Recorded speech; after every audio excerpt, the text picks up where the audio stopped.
नमस्कार, मी शांती जाधव. टाइम महाराष्ट्रामध्ये आपल्या सगळ्यांचं स्वागत आहे.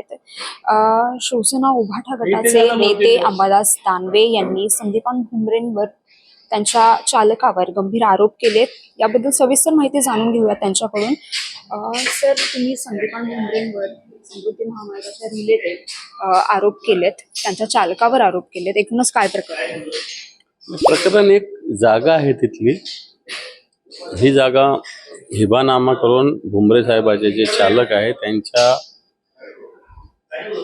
नावावर लुटण्याचा हा प्रकार आहे, ज्याचं व्हॅल्युएशन जवळपास 1150 कोटी रुपये आहे.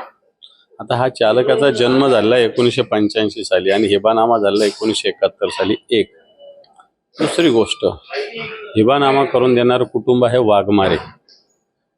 हिंदू कुटुंब जर ते असेल तर मुस्लिमांना हिबानामा करून देता येत नाही. मुस्लिमामध्ये एवढं त्याच्यात कट्टरता आहे का शिया सुन्नीला सुद्धा हिबानामा होत नाही, तर हिंदूंचा मुसलमानाला होण्याचं कोणतंच काही कारण नाही. आणि म्हणून असं असताना हा व्यक्ती भुमरे साहेबांचा चालक आहे आणि तो ही हिंमत करतो, याचा अर्थ राजकीय पाठबळ भुमरे साहेबाचा असल्याशिवाय थोडी तो हिंमत करणार आहे. म्हणून त्याच्यावर आमचं ऑब्जेक्शन. सर, एकूणच तुमच्या या आरोपांवर संदीपान भुमरेंनी असं वक्तव्य केलंय, प्रतिक्रिया दिली आहे की आम्ही दानवेंचं वक्तव्य हे बालिशपणा आहे आणि आम्ही त्यांच्यावर अब्रू नुकसानीचा दावा त्याने दाखल करावा.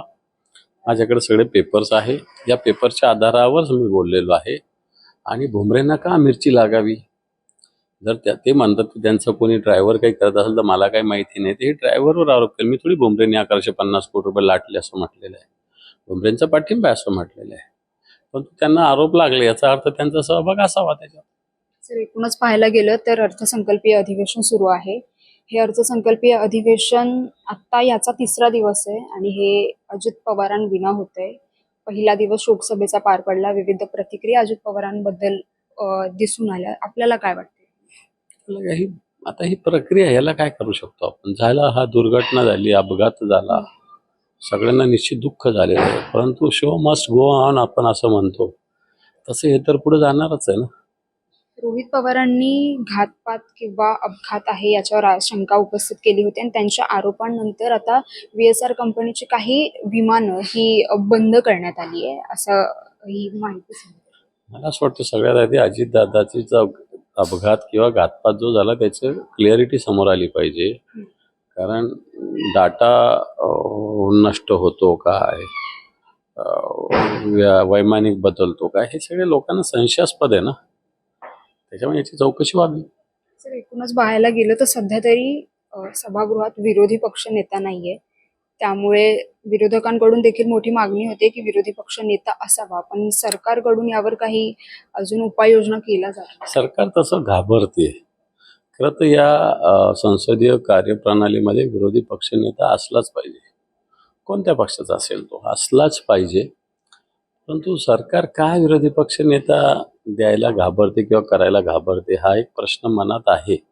परंतु विरोधी पक्षनेता आता आधीच्या संसदीय प्रणालीमध्ये संख्या कमी असताना विरोधी पक्षनेते झालेले आहेत ना, त्याच्यामुळे तो नसावा असं कोणी सांगितलं?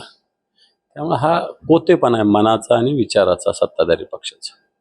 एकूणच जर पाहायला गेलं तर नरहरी झिरवाळांवरील जे आरोप असतील, जे लाच प्रकरण होतं ते आरोप, आता तुम्ही संदीपान भुमरेंच्या चालकावर आरोप केलेत.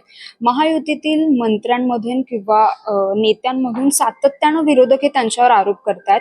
कुठेतरी विरोधक हे कमी पडतायत का याच्यासाठी? विरोधकांनी काय केलं पाहिजे? विरोधक भूमिका मांडतायत, विरोधक त्यांचं काम करतायत. विरोधकांचा आवाज दाबला जातोय का? विरोधी पक्ष ऐकलं जात नाही, हे तर सत्य आहे ना. आता यांना काही लाज आणि शरमच राहिली नाही ना. किती आरोप झाले तरी हसत हसत ते त्या आरोपाला सामोरं जातात. खरं तर या आरोपाला उत्तर दिलं पाहिजे त्यांनी.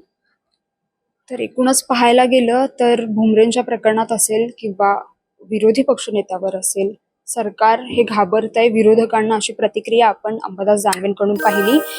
मी शान्वी जाधव, कॅमेरामॅन आसिमसह, मुंबई.